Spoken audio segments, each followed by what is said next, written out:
However, I'm gonna get into this video, this podcast today. I hope that you're doing well, and I hope that you was able to follow us on yesterday. We had a great conversation on yesterday regarding the ancient free Moorish rights yesterday, and that was an awesome conversation. So I want to definitely send a big shout out to L Day, brother Raymond Elwards, and the whole entire Moorish rights that was there, along with my brothers who are part of the Freemasons. Had a great time, great lectures, everything. Man, it was just great. Brother Charles, what's going on, bro? I appreciate you. Do me a favor, hit the like button. We're not going to be here all day, but today we're going to talk about the point in the square. The point in the square. And the reason we're going to talk about the point in the square is because I was at an Eastern Star meeting with my grand matron, and during the meeting, during the meeting, the lectures that was going on, they was talking about sister squaring in the chapter, and I'm like, no sister squares within the chapter. Hear me clearly. No sister of the Order of the Eastern Star in all of your degree work is there a square, unless upon your within your jurisdiction, that's something you teach. Unless you teach that in your jurisdiction, then okay, you can say you square. But in any of the books that I've read relating to the Order of the Eastern Star, the Amaranths, the Herons of Jericho, the Lady Knights of Templars, all of those degrees that I've come across and I've read about, there is nowhere it is mentioned that a female square any place in there. And as I was speaking with my grand matron, and my grand matron is tight, she threw out some names at me like this is where they learned it from, and I'm okay with that. However, what I'm finding on my journey is just because somebody told you something, you need to back that up. So if they told you this, where did they get it from? And then if you can tell me this is where it comes from, then I'm more accessible to it. But if you're telling me something and you can't back it up, then I'm gonna have to say, okay, I need a better understanding. How do sisters square anything in the Order of the Eastern Star, the Amaranths, the Herons of Jericho, the Lady Knights of Templars, the Daughters of Sphinx? How do you square anything? And you don't, as far as I'm concerned, in my readings and what I've come across. Now, if someone else on here can share information with me in regards to that and say, look, Brother Tony, this is what I found, I'm all for it. But there's nowhere that I've come across where a sister square anything. Sisters works on the point. They deal with points. This is why when I say the point, the square within the point, or the point within the square, that means even with that square, there are 3 points on that square. There are 3 points on that square. Hello, greetings to everybody that's coming on. Today we're talking about the point within the square, dealing with the works of the Order of the Eastern Star and those degrees. So greetings to everybody that's coming on. Please hit the likes button. I certainly would appreciate, we're about bringing forth different points of views in Freemasonry, the Order of the Eastern Star, different practices. So this platform that you are joining us here today is not one that says everything we do is right in the eyes of Freemasonry abroad, but it's right in the eyes of your jurisdiction. So if your jurisdiction practice a different way and they do things a little different, that's right according to your jurisdiction. That is absolutely correct. Who am I to say that it's wrong? So I'm sharing with you an experience that I had within my own jurisdiction, within a visitation to one of the chapters, and as they was going through their works, and the sister was told to square, and I stood up and I said, no. Sisters don't square anything. Sisters, they walk or they wind in their labyrinth within the point of the star, but they don't square. And the reason sisters don't square is because they don't work with working tools. They don't work with tools, they work on points. And when I say they don't work with tools, they work on points, that is clearly to say that when a brother, as he move up through Freemasonry and on the Yorkright degree, he's handed tools to assist him in understanding his process and his daily journeys. He's given a square compass. He's given the plumb, the chisel. He's given the shovel. He's given the pickaxe. He's given the rod. He's giving things that's going to assist him on this journey as far as lifting and digging and that sort of thing. He's given the trowel. Those things are significant to Freemasonry, not the Order of the Eastern Star. The things that are significant to the Order of the Eastern Star are those things that makes up a woman in her beauty, in her elegance, in her journey, in her life adventures. Those things are given to her as in her journey, and she's given certain things as a crown, a scepter. She's given such things as a knife. She's given such things, not a knife, a dagger. Okay, those are the things that are given to this woman along her journey. And we have to understand that as a Mason and as an Eastern Star, yes, the sisters got their own signs, their own passwords. They got it all. And the brothers do too. And that's why it's so important for a brother to understand the Eastern Star works in order to communicate with her. And I would say this, and I'm saying it publicly, that your signs and your symbols, brothers, as far as your works, are so intertwined with the Eastern Star that it's unreal. I'm talking about even your grips are very similar. The ideal is you don't know it, but if a sister grip you a certain way, brothers, I mean that. If she grip you a certain way, you will be blown away. You'll be like, hold on, where you get that from? I'm just saying, because as a member of these various houses or affiliated departments of the Amarants, the Harrods and Jericho, the Lady Knights of Templars, the Daughters of Sphinx, and the Rolls of the Seven Seals, those degree works are very similar. Those grips are very similar. Those signs are very similar. The ideal is you couldn't recognize one is because you're not a member of. And that's what is so important. Greetings, brother. Greetings. Great seeing you in Chicago. Can you please add me to the research group? I saw you in Chicago. Hey, if you want to be added to the research group, you're going to have to hit the subscribe button and hit the bell, and then whenever I come on live, you're there. Now, if you want to be a member of the Research Lodge 147, you certainly can do that. You can reach me at jgjafam at yahoo.com. If you're interested in being a member of the Research Lodge, you certainly can hit me there. I'm on this phone and I don't know how to use this chat on this phone, but if somebody want to repost it, I would appreciate that. If you want to personally reach out to me via email, you can do that. The email address is going to be jgjafam at yahoo.com. Reach out to me if you want to be a member of this Research Lodge. You're certainly welcome to do so. You're certainly welcome to be a member. And you have to be a Mason. Now, with that being said, as we journey in the workings of the Order of the Eastern Star, everything you see in every place you go within this pending bodies, you're dealing with points. The point from one to another, it shows you the growth and progress as a lady in her journey in her life. This is why you have the five herons. The five herons teaches each lesson as a woman as she progresses in her life. That's what it does. And the colors represents one going to a higher plane. Okay? If you know, once again, I've said this before, if you know anything in regards to your chakras, you will understand exactly what I'm saying when I say that, because those colors are direct relations to the Eastern Star works. And then if you go back and you read about those points on that star, them five, you will find that each point has the password of Masonry in it. That's a fact. Each point of the star has the password of the Masons within it. Each one. The ideal is that the sisters don't know, and the brothers don't know because they don't practice the sisters' work. And the sisters don't know because the brothers who practice Freemasonry don't really read the sisters' work, so they don't know.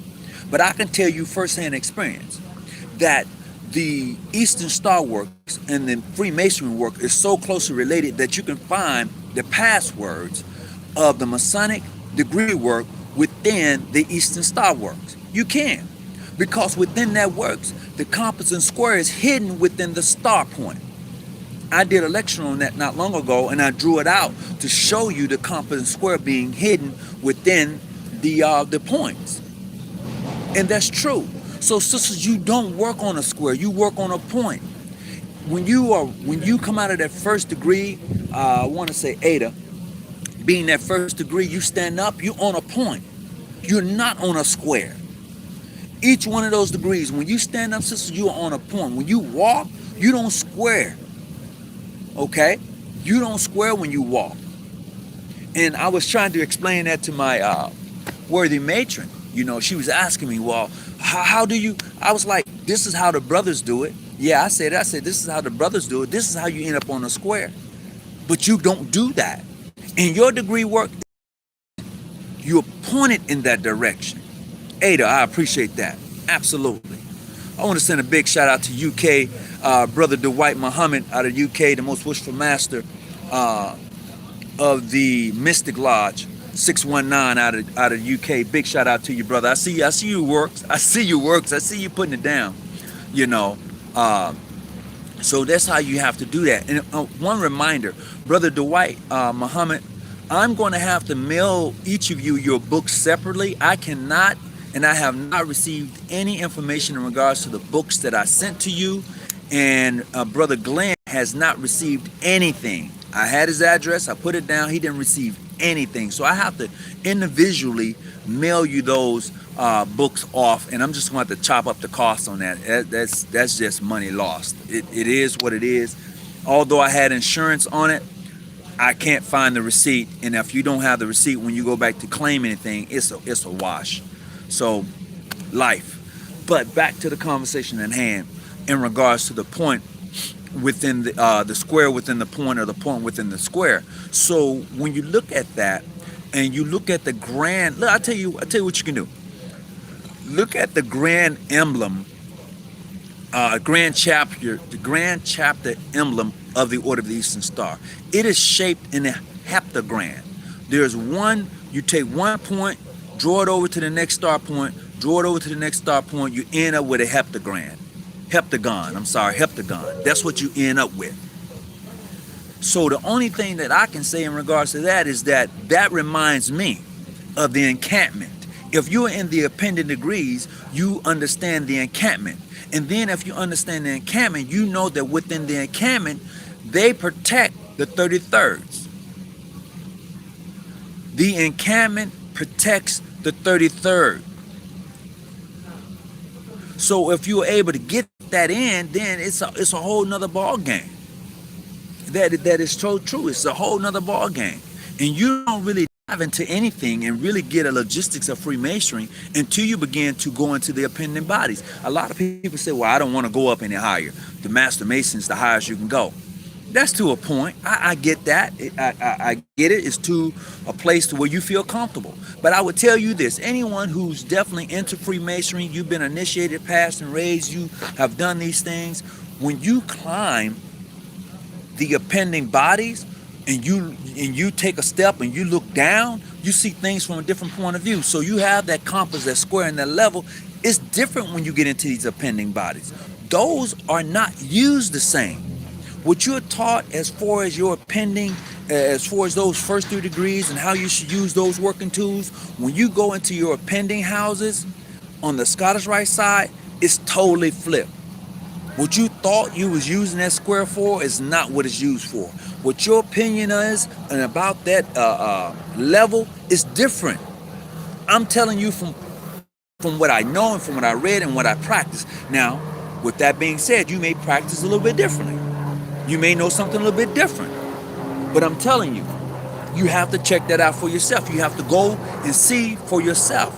And what happens a lot of times, most of us don't go see for ourselves. We rely on other people's information instead of going and looking and searching. It's better to find information for yourself instead of people spoon feeding you information and you say, I got it from here. No, go get it for yourself. Like a brother told me, and I added at the closing, I am not your study guide. I'm here to help you study. Period. I just want to encourage you to go and do the research for yourself and learn about the different appending bodies in the Freemasonry and the Order of the Eastern Star. And when you're able to do that, you get a better perspective, especially if you go down a rabbit hole. I would tell you this. My first experience in being in the rows, in the rows of the seven seals.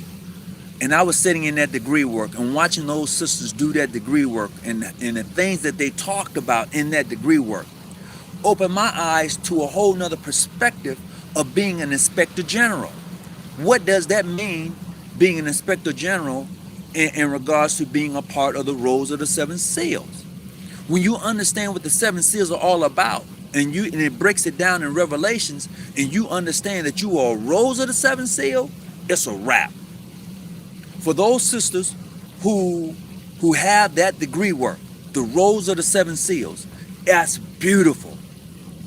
I'm telling you, it's beautiful, because I've sat there and I watch you do your work, and it comes from out of Revelation.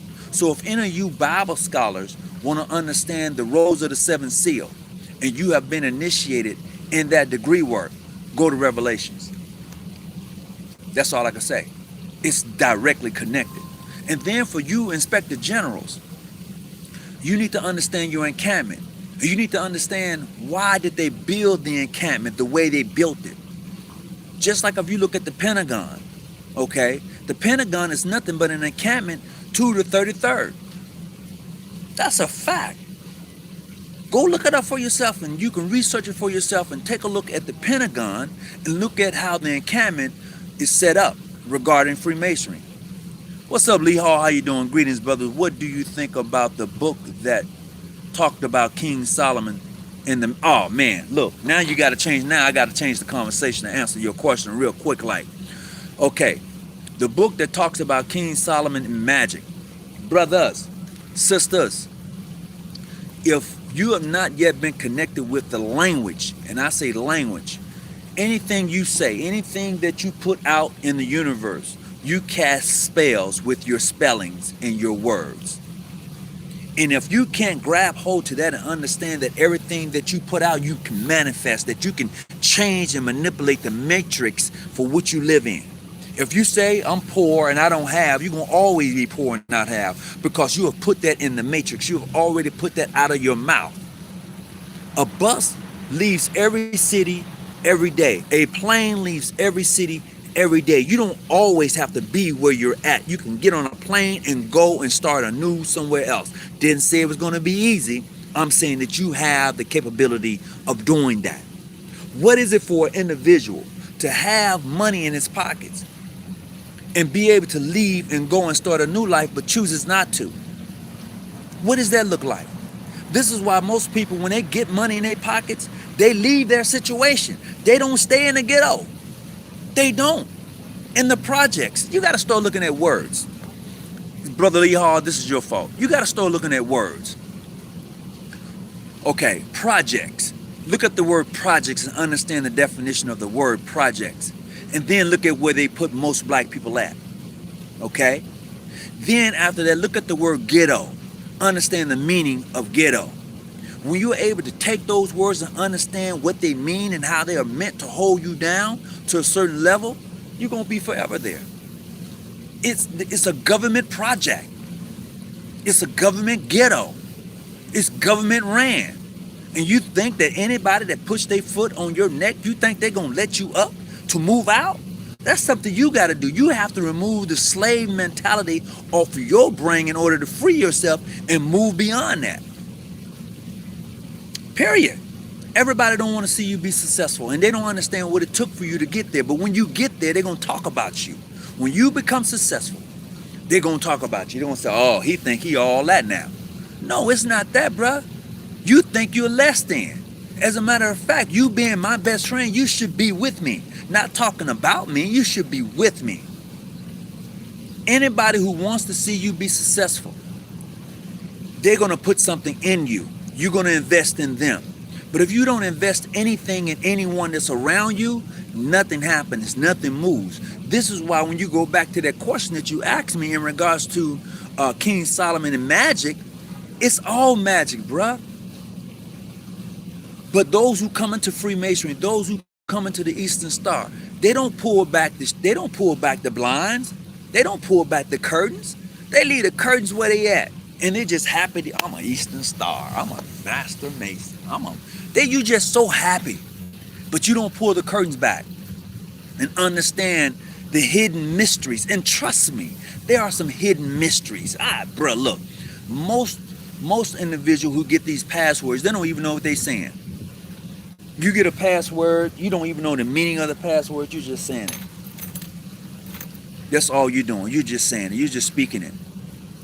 I'll tell you what, if you think I'm lying and you're a part of these appending bodies, go back and look at the password and see the meaning of the password that you so-called giving out and how it's given and how it's accepted. That's all you have to do. And when you do that, you're going to have definitely a better understanding of the craft and the magic within it. That's the truth. Well, look, I've been on here for a minute. My day has been short. I want to thank everybody for coming on and fellowshipping with me right now. Big shout out to everyone. Black magic, white magic. Bruh, energy. It's all energy. I'm going to share this story with you real quick like. So being in the medical field, when we call a code, they bring the defibrillator. They bring that. The defibrillator shocks a person. Okay, that's what it does. It gives a hell of a good whack. It's energy. It's all energy. That's all I'm here to do. Talk to you later. Peace. Yeah.